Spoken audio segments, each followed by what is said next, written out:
Hello everyone, it's Mr. Rops. And Mr. Walker. Today we're going to do a quick little lesson on simple interest. Interest is good stuff. You get it in the bank, and your money makes money. And so here's what the formula says. It says A is equal to P 1 plus RT. So Okay. So in order to use this formula, we need to know what these things represent. Right, yeah. What do you think T represents there, Mr. Walker? Well, time. That's what I think T usually represents. That is time. Now, what are the units? Oh, it is going to be in years. For this Okay, formula. okay. R?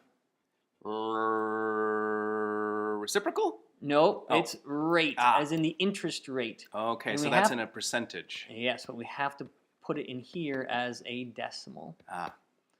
1 is just 1. P is fancy financial term is called principal. And that's how much you start with, right? Right, that's how much money you start with. And then A is your final amount that you have. Is A.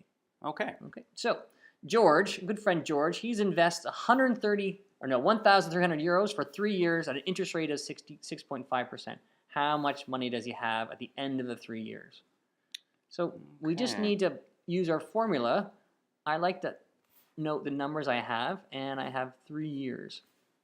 So 3, that's time. Time is 3. Mm-hmm. The rate is R. If I convert that to a decimal, that's 0.065. Right, be careful with that extra 0.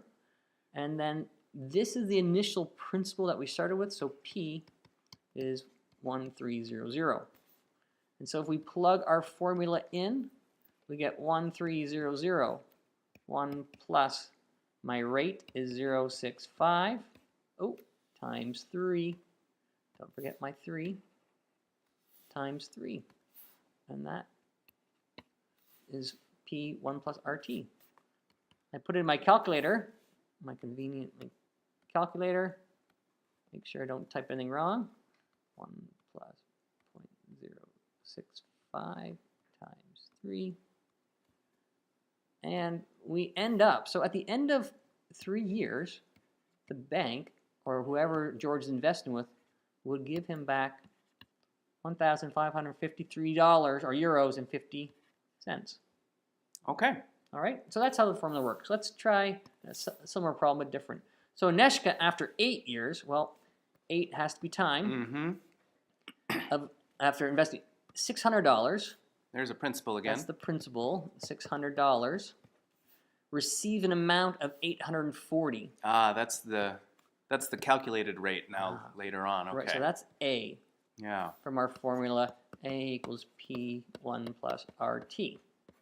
Determine the interest rate. So we're looking for R this time.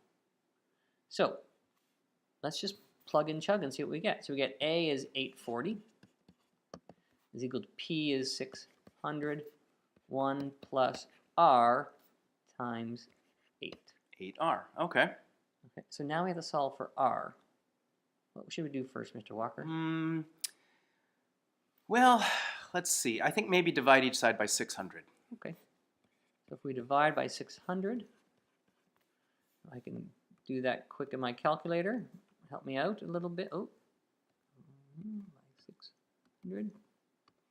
So I get 1.4. 1.4 is equal to 1 plus 8R. I just rewrote that easier. I'm going to subtract 1. Yep.